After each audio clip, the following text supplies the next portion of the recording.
All right, let's talk about LangGraph. Look, we all know LangChain was a total game changer for building LLM apps, right? No question. But what happens when a simple straight line just isn't enough? What if you need your AI to, actually work like a team, to collaborate, to remember stuff, to tackle really messy problems together? Well, that's the next big thing, and that's exactly where LangGraph comes in. So let's really dig into that question for a second. What if your AI could be more than just, a fancy Q&A bot? What if it could actually become a team? A team that collaborates, reasons through problems, and actually remembers what you talked about before to handle those big multi-step challenges. I mean, that's the whole powerful idea behind what LangGraph is trying to do. Okay, so here's what we're going to cover. First, we'll talk about why just chaining things in a line isn't always enough. Then, we'll get into the solution, thinking in graphs. We'll break down how LangGraph actually works, see how you can use it to build whole teams of AI agents, and check out some really cool real-world examples. And finally, we'll zoom out and talk about what this means for the future. This whole idea of agentic AI. All right, section 1, Beyond Linear AI Chains. So first things first, let's set the stage. Why do we even need something new? Let's dive right into the limits of thinking in a straight line. So the original LangChain was, and still is, brilliant for creating these simple pipelines. You've got A, which feeds into B, which then spits out C. It's clean, right? It's simple, straightforward, and for a ton of tasks, it works perfectly. But here's the catch. That very simplicity, that A to B to C straight line, is also its biggest weakness. And why is that? Well, because real life isn't a straight line, is it?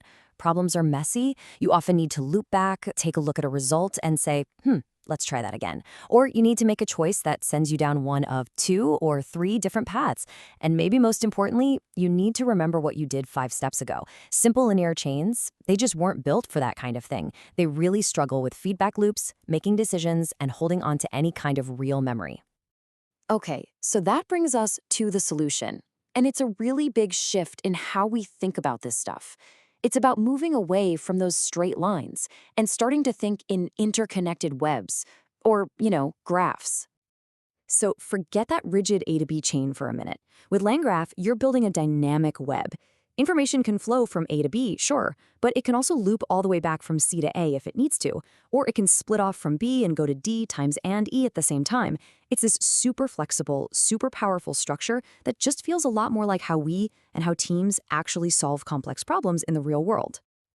There's a really great way to think about this that I love.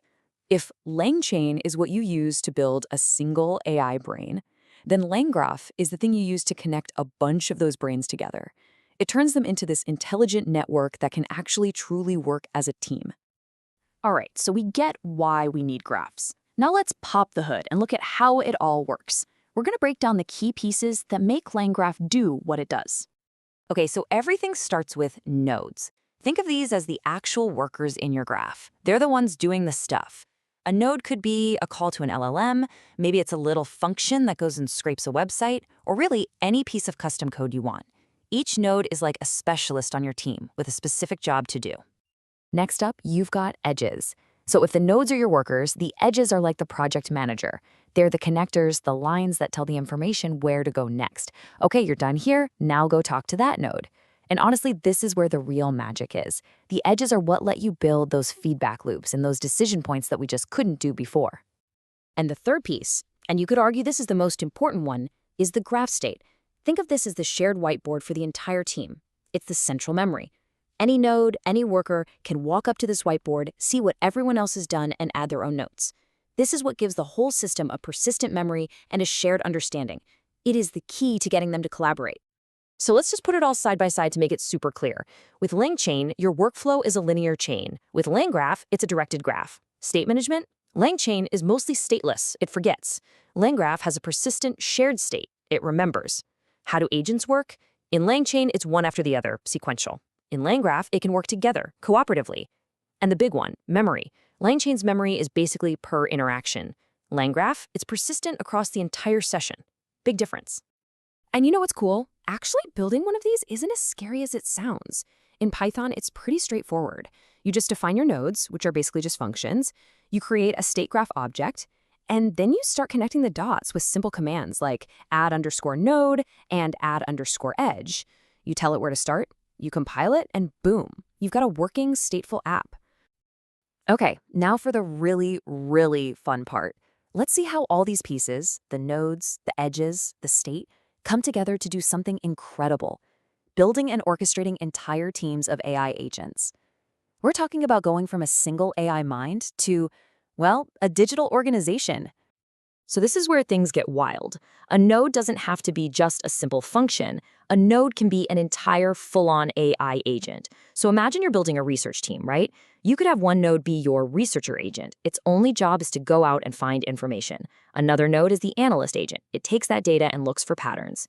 And a third node is the writer agent. Its job is to pull it all together into a beautiful report. And in that whole setup, LangGraph is the conductor. It's the project manager. It's the one making sure everyone is talking to each other correctly.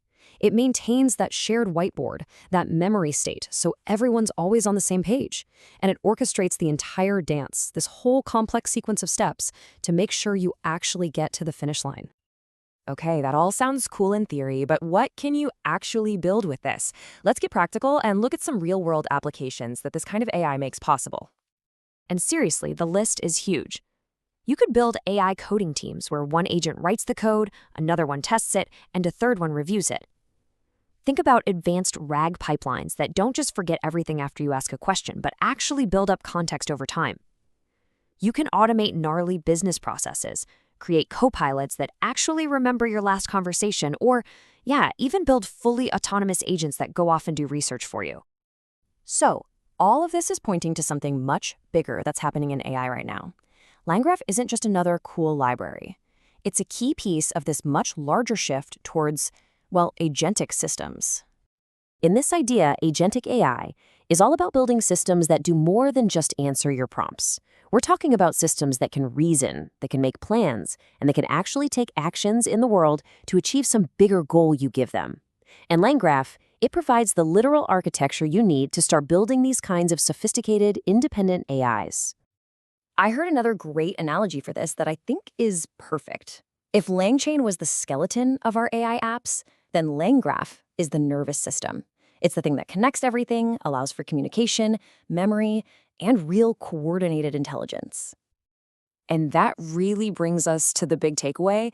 This isn't just about building slightly better apps anymore. It's about building entire ecosystems of AI agents that can work together and can tackle problems that are just way too big and way too complex for any single AI to handle on its own. So, the tools are here. The ability to build these intelligent, collaborative AI teams, it's not science fiction, it's a reality right now. The only limit, really, is our imagination. So I'll leave you with this question. Now that you can build AI teams, what problems are you going to solve?